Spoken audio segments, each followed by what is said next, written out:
Okay, now we're all set. All right, thanks for your patience, everyone. So Colleen, let's go ahead and get started. It's 1:06 p.m. This is a work session of the Lake County Board of County Commissioners. Commissioner Mudge will be joining us shortly. Colleen, if you'd like to get started and give us a quick update on our current COVID statistics in Lake County, please. So thank you so much. So my name is Colleen Nielsen. I'm the Director of Public Health here in Lake County. Currently, our case count is up to, I have it hot off the presses, up to 57 positive cases. We're currently tracking 3 infectious cases, and so that just means that we're in contact with them. We are isolating them at this point in time, as well as quarantining their close contacts, because that's how that works. I do have Dr. Lisa's presentation, because unfortunately she wasn't able to be here today. I'm more than happy to show that, or I can just basically share that what's happening across the state as well as in our community. We continue to see increased cases. Most of what we're seeing as far as behavior is happening in gatherings that people are getting infected, you know, in gatherings, not necessarily like in places at work or in like the supermarket, for example.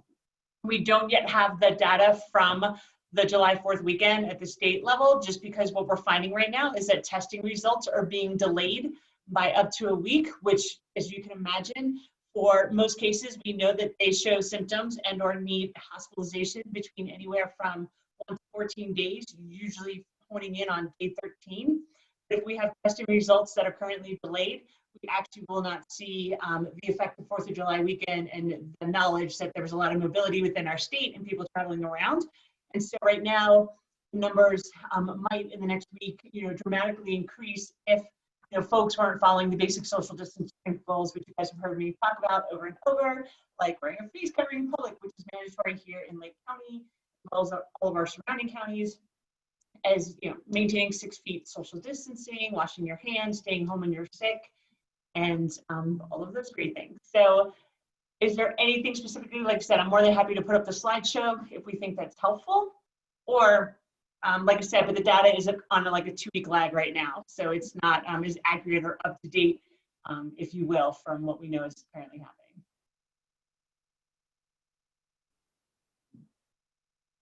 Data, yes? Yeah. Colleen, this is Paul. Yes. Hey, Paul. We're still in, what is it, stage 2? So we are, so a couple different things, right? So we are still at safer at home. The state has now introduced the opportunity to move into the next phase, which is protect our neighbor. Currently, there aren't any counties that have the ability to move into that phase because of the metrics around it, ourselves included. I should say that there's 1 or 2 counties that haven't had any cases at this point that might have that ability, but there has to be some pieces worked out as far as like the testing. As far as what's happening here in Lake County, if folks remember, we've talked about the different phases to Paul's point, where if you're a skier, it'll sound familiar. If you're not, it won't make sense, but we were in that green circle phase for quite a while. We're now in the blue square phase, which means we still have limitations on everything that we do. We are able to gather in group sizes up to 50.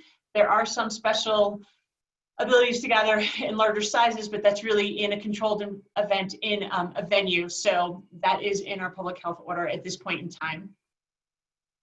Does that make sense, Paul, or do you have a more specific question? Okay, thanks. So Colleen, we received an email from DOLA, from the Department of Local Affairs, about moving into the Protect Your Neighbors phase. Can you talk about that a little bit? It's an application process at the state level, is that correct? Yes, that's correct. And we have to meet certain metrics. And so those include, and it's similar to what we've talked about from the beginning, but now it's kind of, hey, how this is how you go into the next phase, and what we've been basing so much of our information on from our local data that we have. But it's hospital capacity. So that includes whether or not we've had hospitalizations, which we know we haven't had any since April. So we're doing well in that respect. So that's something that we can meet right now. They talk about positivity rate decreasing in our county, which that's not happening. We're kind of maintaining, and kind of, which is totally natural for any kind of you know, pandemic or epidemic for that matter, where you kind of go the roller coaster, it increases, it drops, it increases, it drops. And right now we're kind of going up again. And so we sit between 5 to 7% positivity rate for our community, and we need to be below 5 in order to move into that next phase. They also look at the ability to have community-wide testing, which we currently do have available for anyone who is symptomatic. There is free testing available at both Rocky Mountain Family Practice and St. Vincent. We encourage anyone who's currently experiencing symptoms to get tested so that we have the ability to contain the spread of infection, and that's another piece of the puzzle. So that is one of the metrics as well, is that we as a public health agency can show that we have the ability to contact trace people within 24 to 48 hours. Currently that continues to happen, and we continue to build our infrastructure and our staffing through volunteers and or possible future positions to ensure that we can continue on that metric. And so the hard part is recognizing that for us, if we were able to move into that phase, which at this point in time, we're just not there yet, and maybe by the end of August, we'll be getting closer, but it really does depend on what's happening locally, whether or not we can get faster testing results. So that's kind of a pushback I will share from local public health agencies up to the state, recognizing that there's now a week delay. And so by the time we get some results, there are folks that might have not known, like the folks that are getting tested know that they need to isolate themselves. But once we do the investigation and we start seeing who they're hanging out with, those folks might have been able to be out and about walking around for the last 10 days and possibly infecting others, because we do know that COVID-19 is spread from folks that don't have any symptoms. So that's kind of the piece that the state, well, local public health agencies and across the state saying, hey, we've got to get a better turnaround on labs. But what's happening is that labs are getting bogged down from what's happening in other states around us, if that makes sense, because they're starting to send some of their tests out of state because they're bogged down. And if we were to move into that protect our neighbor phase, it doesn't really change dramatically what we're doing, in the sense of there's some conversation around, oh, you might be able to increase capacity in your restaurant, for example, up to 75%. But you still have to follow all the social distancing principles. You still have to have, 6 feet between tables, groups of 8 or less, sitting together. And when we think about a lot of our spaces, there may not be any opportunity to actually expand into, any more room because they're already at maxed. And so currently it's, for restaurants, it's 50% capacity and or 50, whichever's less. And so that's probably like the biggest change that might occur. But like I said, having some preliminary conversations, a lot of restaurants don't even have the ability expand seating because they don't have that access to outside space, which we know a lot of folks in Denver have had. Our restaurants just haven't had that opportunity, and plus we have construction, et cetera, happening on our main street. And then the other pieces are kind of having a little bit more local control, as far as the state is truly trying to step away from having that overarching public health order, that then we adjust our orders and make sure that we're in alignment and or what we feel comfortable with. And so it kind of allows us to have a little bit more freedom. It still won't change our group sizes and what's happening until we actually have decreasing cases, and then we might have an ability to increase our group size. But at this point in time, it's just not, we're just not there yet.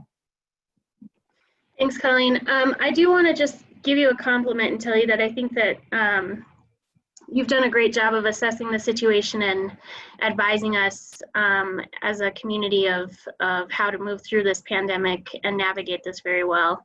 And I feel like it's really telling when we see other communities around us, like El Paso County or the city and county of Denver, that are now saying, hey, we have 2 weeks to correct this, or we're going to have to start ratcheting back down.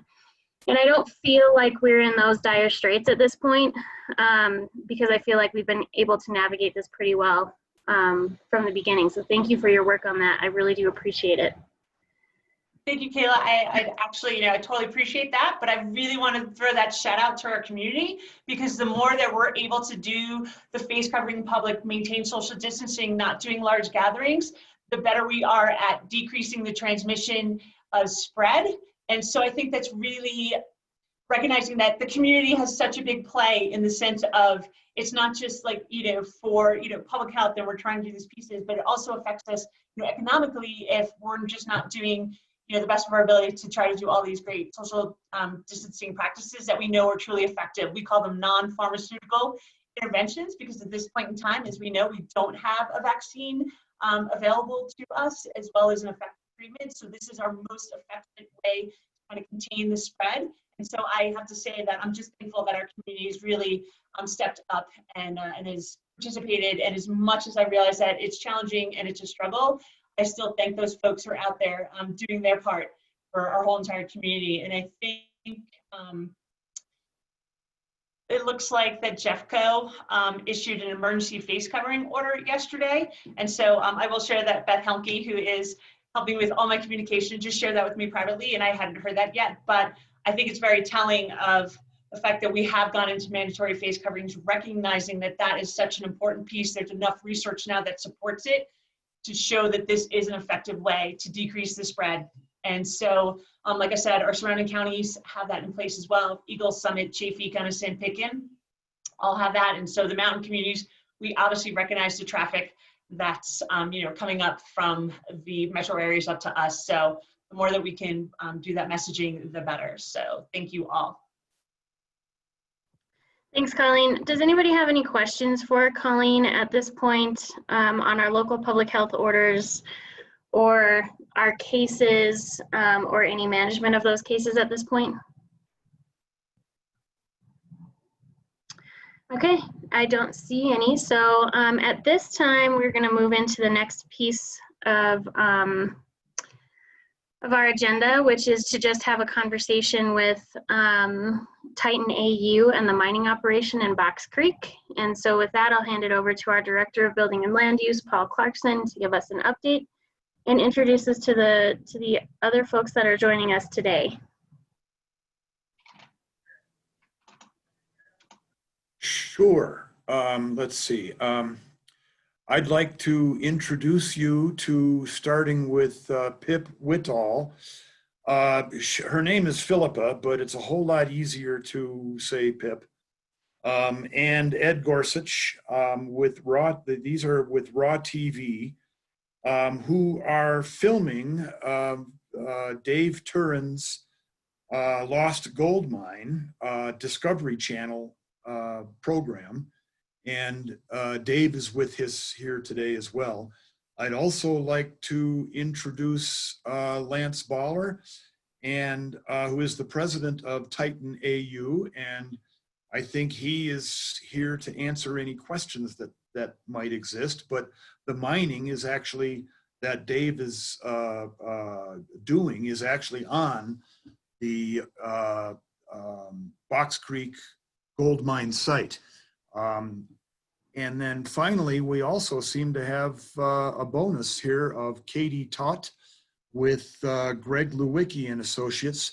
Some of you may recall her from a couple of years ago. She is the senior consultant who actually presented the conditional use permit to us, and when we actually heard the application some couple of years ago. At this point, I think that Pip and Ed and Dave probably can give us a little bit of who, what, where, why, when, who they are and why they're doing what they're doing. And Lance, I think, is here if there are any questions concerning the BOCC Creek mine in general. Pip, might I be able to turn this over to you?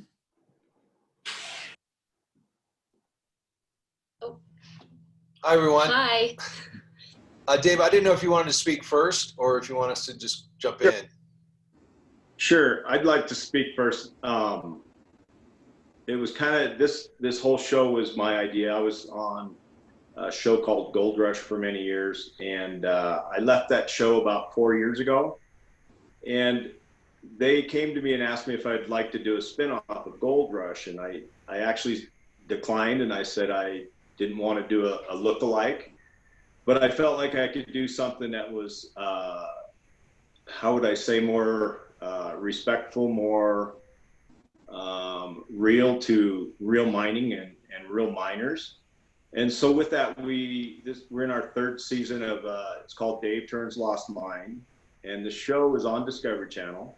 It's doing very well, but what my idea was always to treat mining with respect, to show real mining and to respect real miners.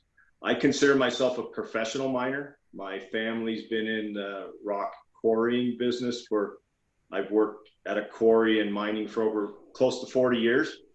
And so that's really my job. And I wanted to portray mining in a positive light. because there's a lot of guys watching us, and I wanted to do it the right way. And with that said, I've always been an advocate of reclamation. I believe in community and giving back to communities, and also giving back to the land. And that was something that my dad instilled in me a long time ago. And Ed can vouch for that, because Ed also worked on Gold Rush, but I was a proponent of reclamation and being a good steward of the land. And I've got background, and we have records of all that. So we were scrambling this year because of the COVID.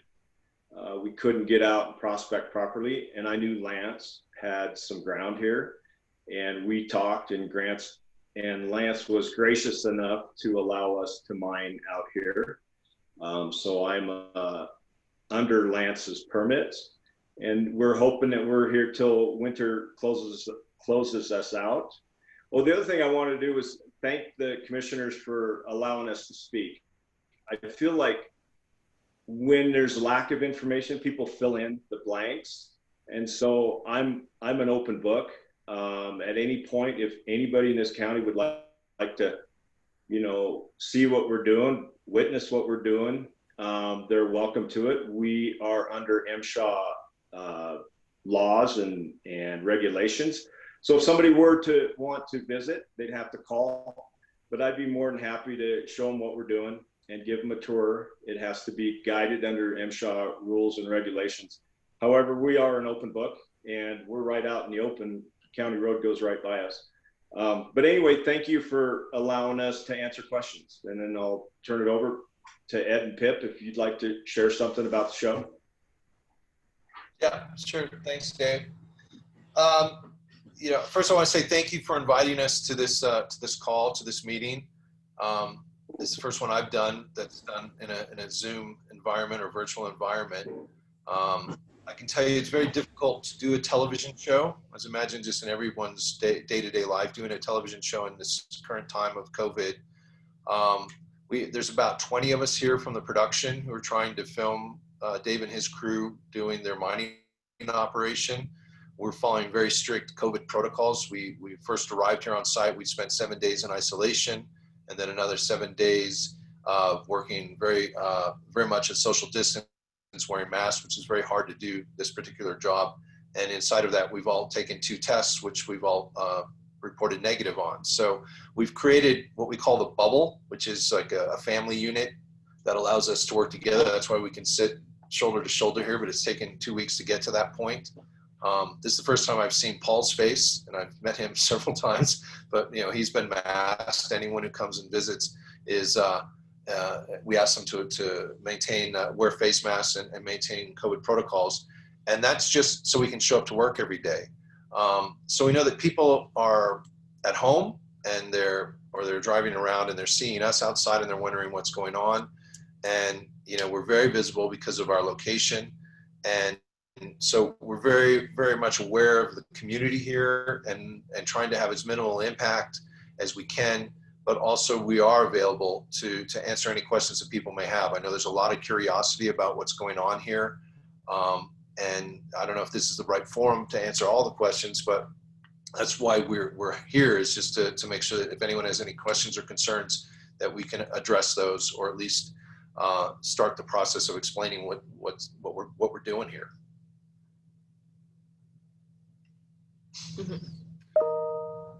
So I'm Lance. I'm with Titan AU. Originally started this project back in 2015.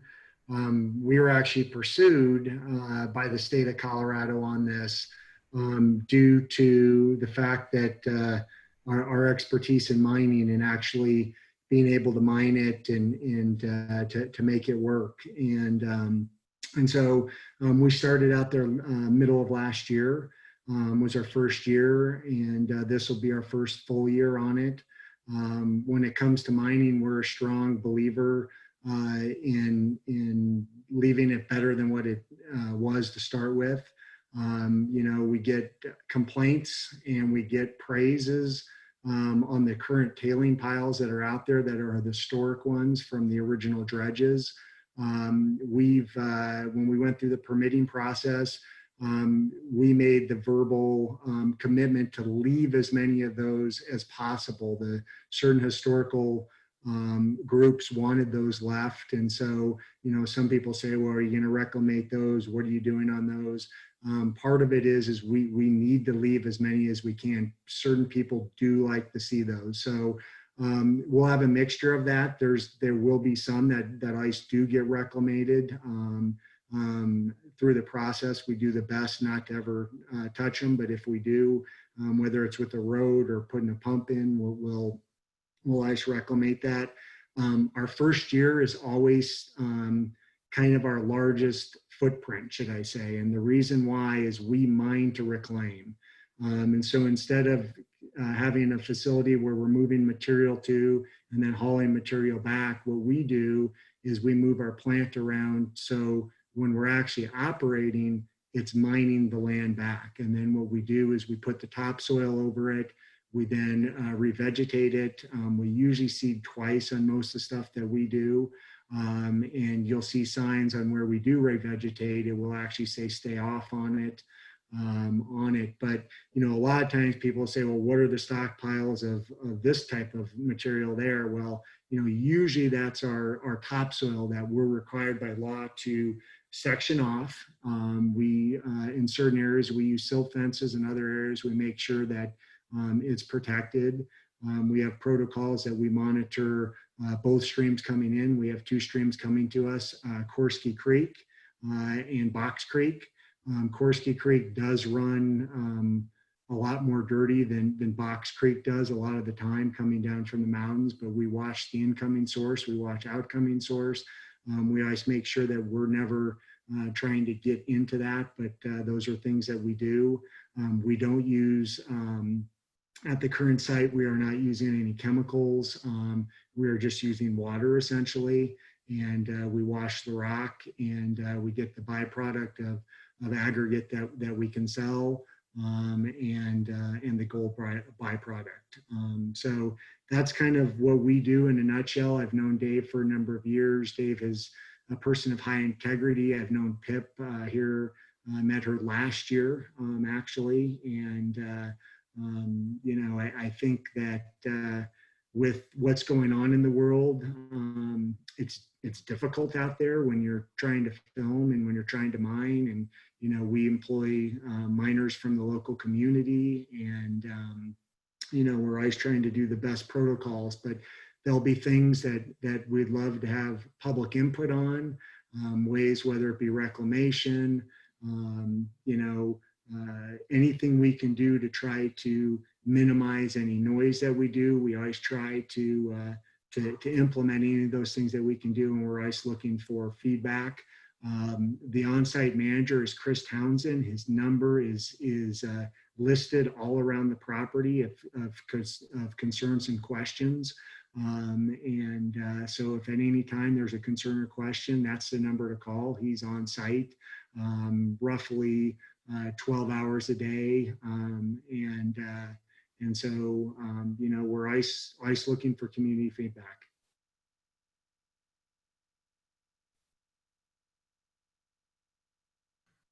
I might suggest, Chair Marcella, that perhaps at this point we might want to open it up to any questions that we might have from the public. All right. Thanks, Paul. Thank you for your information and introducing yourself as well. First, I'll start with Commissioner Mudge. Do you have any questions or comments for any of the folks that are on the line in regard to the mining operation at Box Creek? Hi, everybody. I'm Sarah Mudge, one of the Lake County Commissioners here. Lance, good to see you again. Lance joined us on a Lake County Open Space Initiative meeting last week, I think, last Thursday. Yep. Yeah, and he's offered to kind of help with some in-kind or cash donations on a trails project we're working on.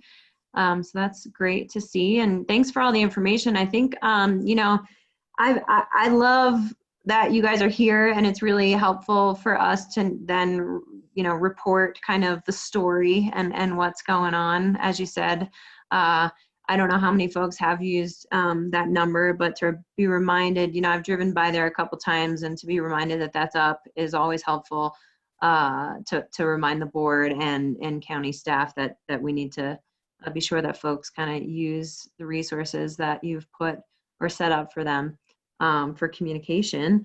And, I think I don't really know, there's a lot of speculation about Park County incidents and whatever mining and the video or the filming. I don't even know if that was a joint, concern over there or what the story is over there. And I don't know that it necessarily matters for us, but if you maybe could, after the questions, we go through public questions, I think it would be nice to hear, Dave, I'm sorry to say I have not watched your show. I'm going to have to check it out. But if you could, maybe give us an idea of what the story is that you're trying to tell on mining in Lake County, or about our community, I think that would also be great to understand and to kind of be able to communicate that back out to folks. Sure. So the crux of my show is it's really about it's mining, but it's more than just mining. For instance, our show is probably about a third about the history.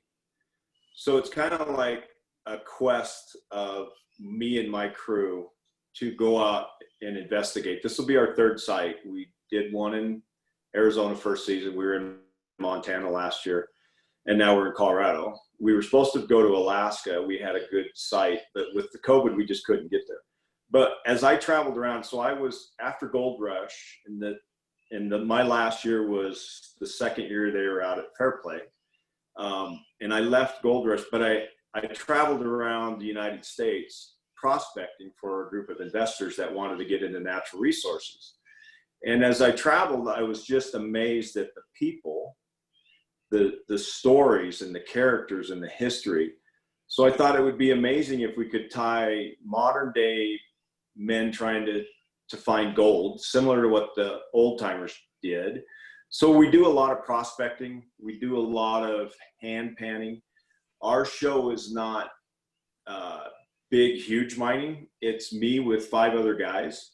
And we're a tight knit group, and it's basically trying to support our families. And it's kind of a cliche, but it's the American dream. And we're tracing the steps of the old timers. For instance, here, that dairy dredge, it was amazing the amount of gold they got. And so for me, it's really the quest, it's the journey, it's a treasure hunt to see if the old timers left anything. So we're constantly looking at the ground, reading the ground, and then encompassing interesting characters from your community and also the history of the community. And that's the show. It's kind of like 3 parts. There's us mining, there's the history, and it's the characters. Thank you. I hope that gives you an overview. No, I think that's great. And, I hope that you've been able to kind of reach out and meet some folks, but if you need any more connections to individuals in the community who were in the industry or are still in the industry, we can certainly help connect you with those people. We're constantly looking for. Dave, I think it's also important to point out when Dave is filming his new season, he goes and prospects different sites. And so he was in Arizona this year. I can't remember the other places. And what he does is he tries to find the next site that he's going to mine. And so the good thing is Colorado was that next site. That was his best prospecting that he was able to do. And so, that was a positive. He looked at the other areas. We were the best areas. There was a lot of history here. When you look at Lake County, Colorado, as far as mining history, there's few counties in the United States that have as much history. And some of that history has been, really good. As you know, there's been some environmental stuff from a lot of the hard rock mines from 150 years ago. And so, it's telling how we go about that, how that's changed. We're an alluvial one, so it's different than the hard rocks, but I think it's always good to show that, how things change, the people that came out of the community, and, what the history has. And so much, we always think that, everything's been mined out and that was yesterday. And really it has been for the most part, but there will continue to be good operations in Lake County as Lake County continues to change away from mining more to other types of resources, whether it be water or tourism or what. And so I think the show will really show the community in a good light on that.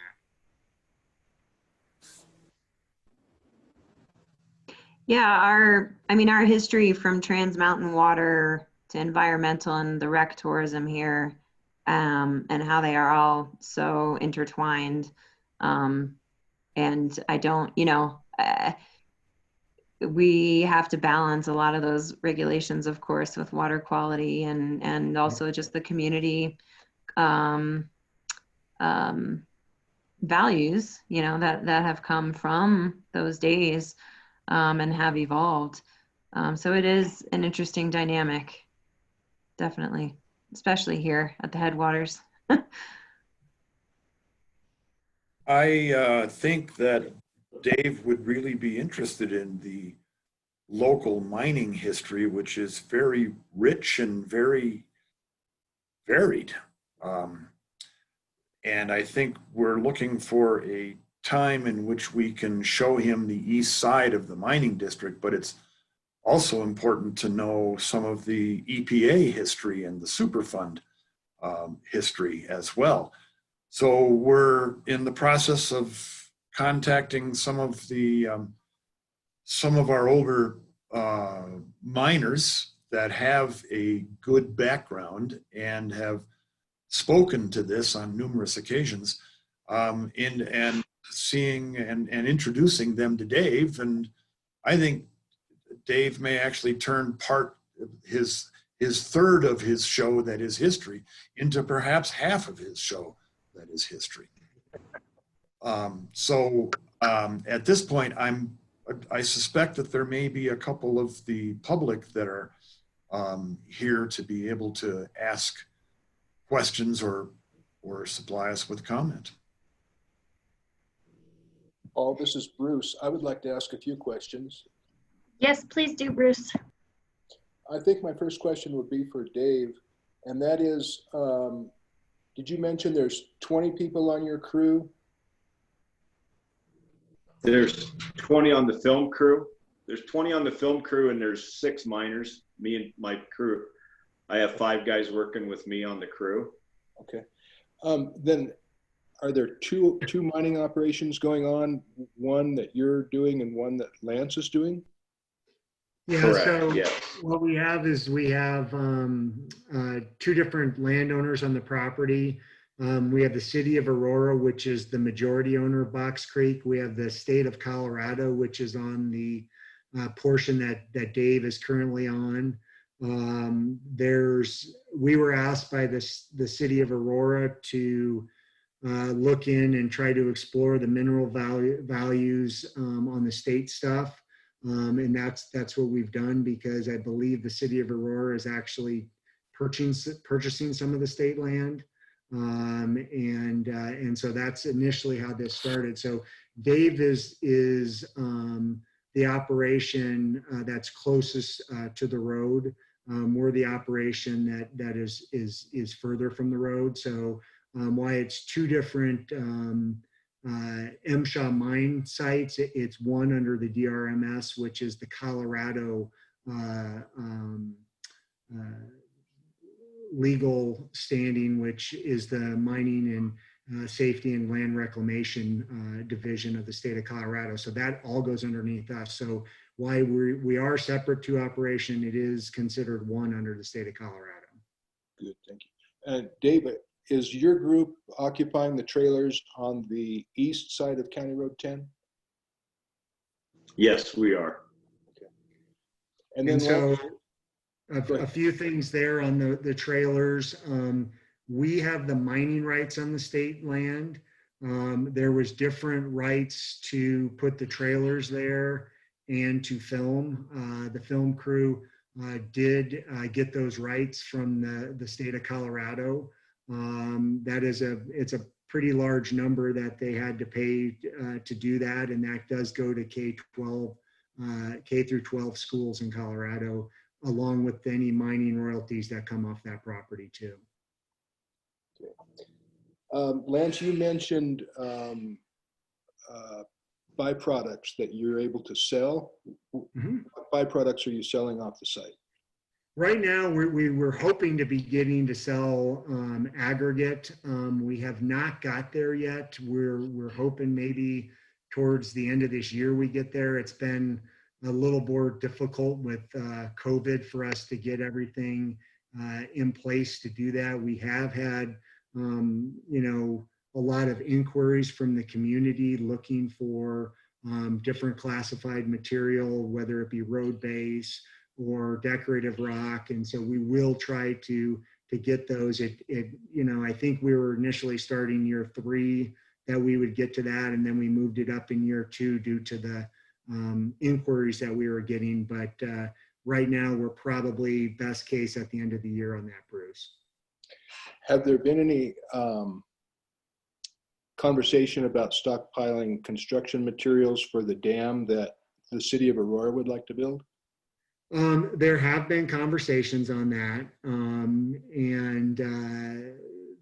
I guess the question with the dam is no one really understands exactly when it's going to be built. We essentially have 8 years left to mine it out. It won't be mined out in 8 years. It's too much. Some days when you talk to the different stakeholders in that dam project, it looks like it was going to happen in 2030. Most likely, I still think that's probably a good date, but then next time you hear it, it's pushed back 15, 20 years. So I don't think anybody really knows on that. And so, while we try to manage to help out the landowner the best we can, we're unfortunately under Colorado law. And so if I have a stockpiled material, that's actually going against my bond with the state of Colorado. So I can only do so much material. We do have material that's stockpiled right now, that's washed rock that we were going to sell. I think that was the kind of the first thing that we did. It's about a 2-acre little hill of it. We're going to figure out what that looks like. But, as far as we are in the state's eyes, we are reclamating back to a meadow. And if the city and state of Colorado want to turn it into a reservoir, they would have to change that. That's not something that we can do on a reclamation. So Very, very good. Finally, what are your plans for the old dairy ranch buildings? So we've had a lot of issues with the dairy ranch buildings this year. A lot of people wandering into them. I think with the COVID thing, we've seen just a huge increase of people coming up into the mountain regions, and some people get curious on them. And so we did have them fenced off. Those fences had been taken down, ironically, in less than a year. But we will put those back up.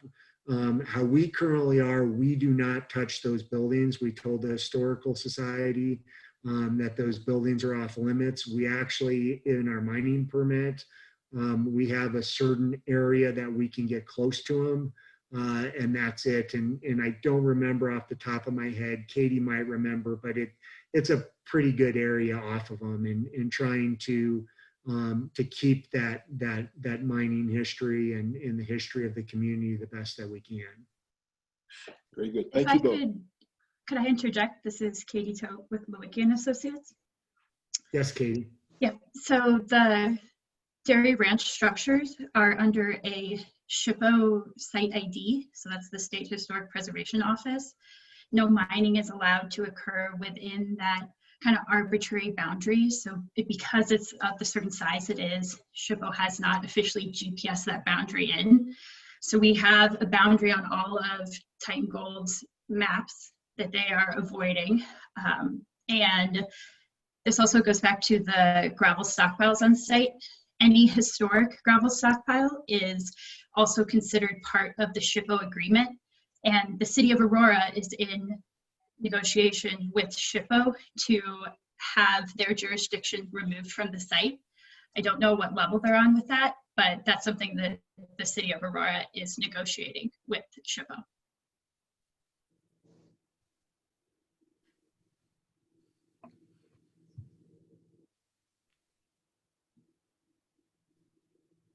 Thanks, Katie.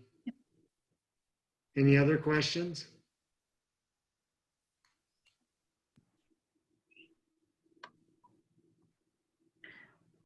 Bruce, do you have any other questions at this point?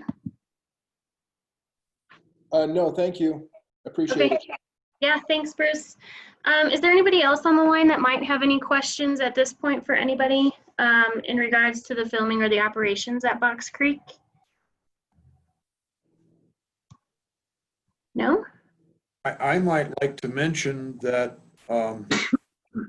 that Dave and Raw TV, you may encounter a film crew throughout the county sometime over at least the next couple of months. And I just wanted to give you a heads up that it's very possible that you may see that. They are in the process of gaining a special event permit to accomplish this. We're still under review, but so far we haven't had any negative comments from any referral agencies or other departments. If you wish to make any comment in that direction, please just let me know. Thanks, Paul. I think Commissioner Mudge had one more question. She just said that she lost her connection and she's coming back online. I think she had a question for Katie. So she'll be right back to ask us. Does anybody else on the call have any questions for Dave or anybody else at this point though, before she comes back on? Oh, there she is. All right, Sarah, we were just wrapping up with questions. Do you have any other questions or comments or anything for Katie or any of the filming crew?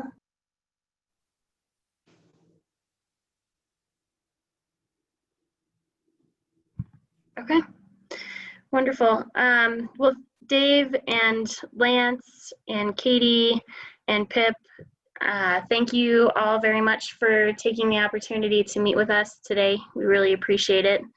And I know that our community will appreciate it as well. Being able to have some open, candid conversation with you all and an open invitation to ask questions of you all if they have any. So thank you for taking that opportunity. We do appreciate it. At this point, if we don't have any further questions or comments, we will go ahead and look to adjourn. Dave and your crew, I would just encourage you to connect with Paul about some local connections that might be able to assist you with some of the history in our area. Sarah would also be a really great connection to connect you to people as well. So we'll be sure to get all of our contact information over to you so that you can make the appropriate local connections to get the most out of your visit. Fantastic. Yeah, thank you very much. I really appreciate it. And that's our intention, is to show this beautiful community, this beautiful state. I mean, it's amazing. You look out the back door and you've got Mount Elmore right there. So, and we're gonna showcase that, and and make it. It's gonna be good. We're not about drama. We're not about we're all about community and making a good TV show. And can I real quickly, I think with America in the situation it is, I feel that this show is going to be positive. It's going to be encouraging. It's going to be motivational and aspirational. And I think I really think it's going to help heal, because there's not much to watch on TV anymore. You watch the news and it gets depressing. So, and what a beautiful spot to do it. So I think people are going to go on a journey with us, and they're going to be able to see the beauty of Colorado and the beauty of Lake County. And that's our intention. So I really, from the bottom of my heart, thank you for allowing us. Lance, thank you, and the county commissioners, thanks for letting us visit and be a part of your community. So I appreciate it. Thank you. Thanks so much. Paul, do you have any additional remarks before we adjourn? Thanks for asking. I just want to notify everybody that Kayla herself is an excellent resource for local history as well. So don't forget to ask her. Cool.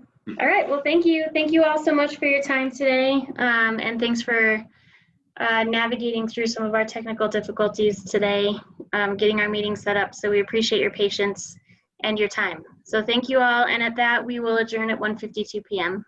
Thank you. Thank you. Thank you. Thank you. Bye-bye. Bye. Thank you.